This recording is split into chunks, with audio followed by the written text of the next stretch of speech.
Assalamualaikum warahmatullahi wabarakatuh.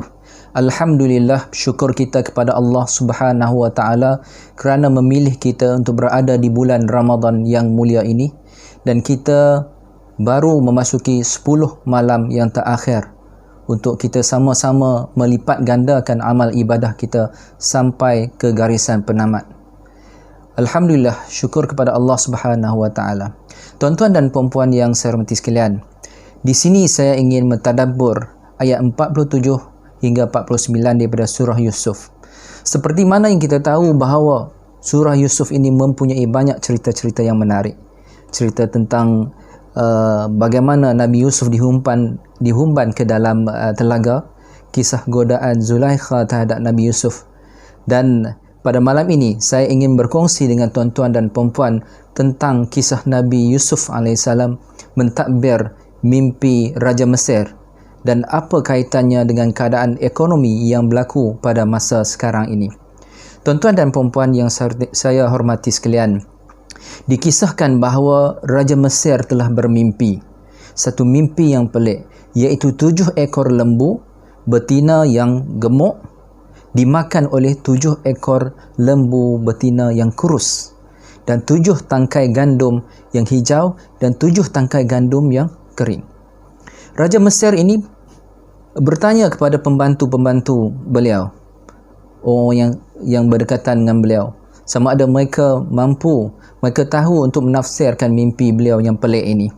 Namun tidak ada seorang pun di kalangan pembantu-pembantunya yang mampu untuk menafsirkan mimpi tersebut.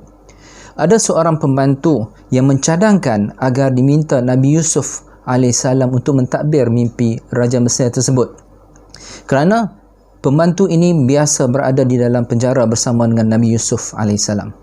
Dan pada ketika itu Nabi Yusuf berada di dalam penjara kerana dipenjarakan oleh Raja Mesir.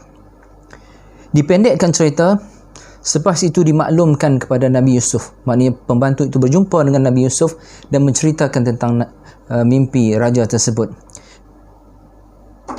Secara asasnya mimpi tersebut menampilkan 3 saranan. Yang pertama, rakyat diminta untuk bercucuk tanam dengan bersungguh-sungguh dalam tempoh 7 tahun yang pertama. Hasilnya disimpan dan hanya sedikit yang dimakan dan mengikut keperluan sahaja. Yang keduanya, akan datang 7 tahun selepas itu kemarau yang panjang di mana rakyat tidak boleh bercucuk tanam pada waktu itu. Apa yang mereka boleh lakukan adalah bertahan dengan memakan hasil yang disimpan sebelum ini dan tinggal sebahagian untuk dibuat benih.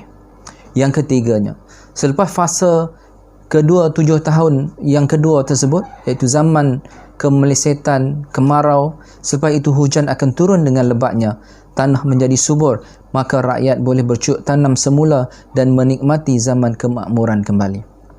Apakah kaitan dengan kita? Yang pertamanya, kita telah melalui fasa pendapatan yang stabil, perniagaan yang berjaya. Fasa ini kita diuji dengan COVID-19 yang mana kita tidak boleh bekerja dan kita telah putus pendapatan. Ada yang dipotong gaji separuh dan sebagainya. Yang ketiganya, tempoh wabak ini kita tidak tahu bilakah akan berakhir sepenuhnya dan kita boleh menikmati kehidupan normal kita seperti mana yang dahulu. Kalau kita sudah mengaplikasi surah Yusuf ini lebih awal, kita akan mengharungi PKP ini tanpa ada masalah.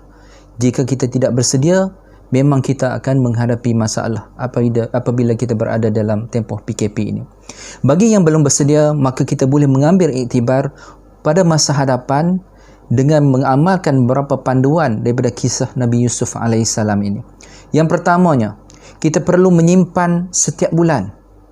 Mana pakar kewangan menyarankan supaya kita menyimpan sekurang-kurangnya 10% daripada pendapatan kita. Inilah yang dimaksudkan gandum yang disimpan bersama tangkainya supaya boleh digunakan pada masa hadapan. Yang keduanya, sediakan dana paling kurang 6 bulan daripada pendapatan. Ditakuti dalam tempoh sekiranya kita diuji dengan masalah kita ada masa 6 bulan untuk kita survive. Yang ketiganya, perbelanjaan dengan berhemat supaya bekalan dapat bertahan lama. Yang keempat, sebahagian pendapatan yang kita simpan digunakan untuk melabur semula supaya mewujudkan multiple stream of income.